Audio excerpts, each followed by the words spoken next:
রাষ্ট্রপতি মোহাম্মদ শাহাবুদ্দিনকে গ্রেফতার করেছে ঢাকা মহানগর গোয়েন্দা পুলিশ। সুপুর কপালে যে দুষ্কু আছে এটা আমি কলে 2023 সালে ওই প্রেসিডেন্ট হওয়ার টাইমে কইছিলাম, ঠিকই গুনে গুনে 3 বছর আগে কইছিলাম, কলে মিলিল এবার। বঙ্গভবনের নিস্তব্ধতা কি তবে কোনো এক ভয়াবহ ঝড়ের আগমনী সংকেত?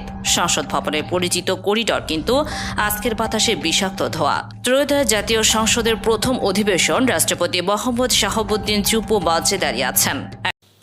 রাষ্ট্রপতি শাহাবুদ্দিনকে ফ্যাসিস্টদের দোষর আখ্যা দিয়ে অতি সত্বর তাকে অভিশংসনের মাধ্যমে অপসারণ করে নতুন রাষ্ট্রপতি নির্বাচন এবং তাকে গ্রেফতারে দাবি জানিয়েছেন সংসদের বিরোধী দলীয় চিফ হুইপ ও এনসিপির আহ্বায়ক নাহিদ ইসলাম। প্রথম অধিবেশন, রাষ্ট্রপতি মোহাম্মদ শাহাবুদ্দিন চুপ্পু মঞ্চে দাঁড়িয়ে আছেন।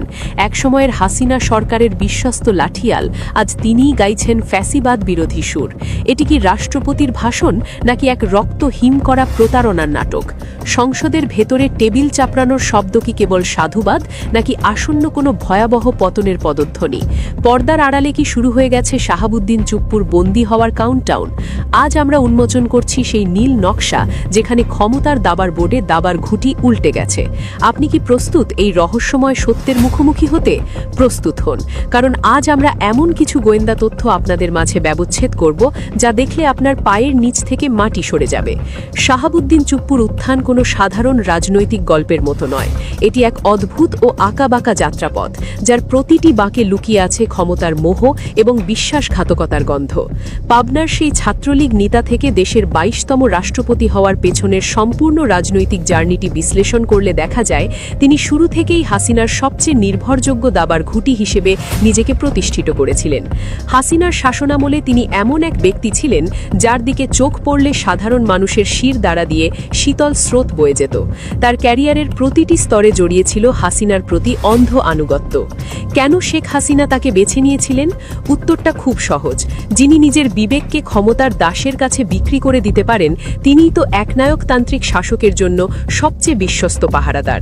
রাষ্ট্রপতির চেয়ারে বসে তিনি যে 133টি অধ্যাদেশ জারি করেছিলেন, তার প্রতিটি স্বাক্ষরে ছিল ফ্যাসিবাদী শাসনের ছাপ।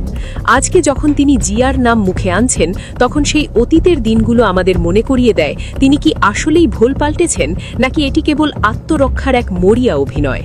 তিনি যখন সেই পুস্তিকা থেকে পাঠ করছিলেন, তখন তার হাতের কাঁপন কি ক্ষমতার পতনের ইঙ্গিত দিচ্ছিল নাকি তা ছিল এক ঘাতকের আত্মগোপনের শেষ চেষ্টা?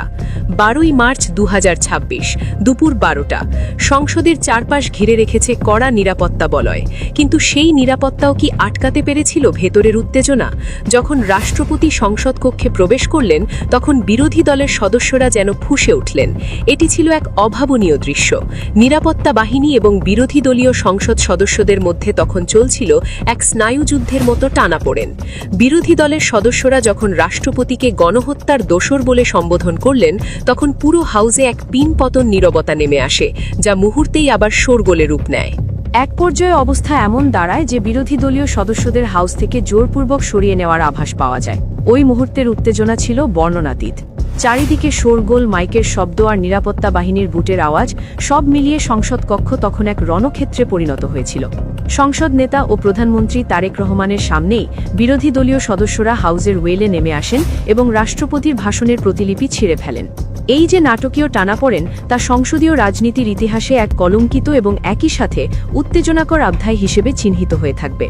নিরাপত্তা বাহিনীর এক ঊর্ধ্বতন কর্মকর্তা যখন বিরোধী দলকে নিবৃত করার চেষ্টা করছিলেন, তখন তাদের সাথে যে বাকবিতণ্ডা হয় তা ছিল অভূতপূর্ব। এটি ছিল রাজনীতির সেই অন্ধকার দিক যেখানে আইন ও ক্ষমতার লড়াই একাকার হয়ে গিয়েছিল। যে মানুষটি দীর্ঘ সময় হাসিনার পদলেহন করেছেন, আজ তিনিই কিনা হাসিনার স্বৈরাচারী কর্মকাণ্ডের ফিরিস্তি দিচ্ছেন। এটি কি নিছক গিরগিটির মতো রং বদলানো নাকি অস্তিত্ব রক্ষার লড়াই? যিনি আজ জুলাই গণহত্যার বিবরণ দিচ্ছেন, সেই একই ব্যক্তি কি হাসিনার ফাঁসিবাদী শাসনামলে নীরব ছিলেন না?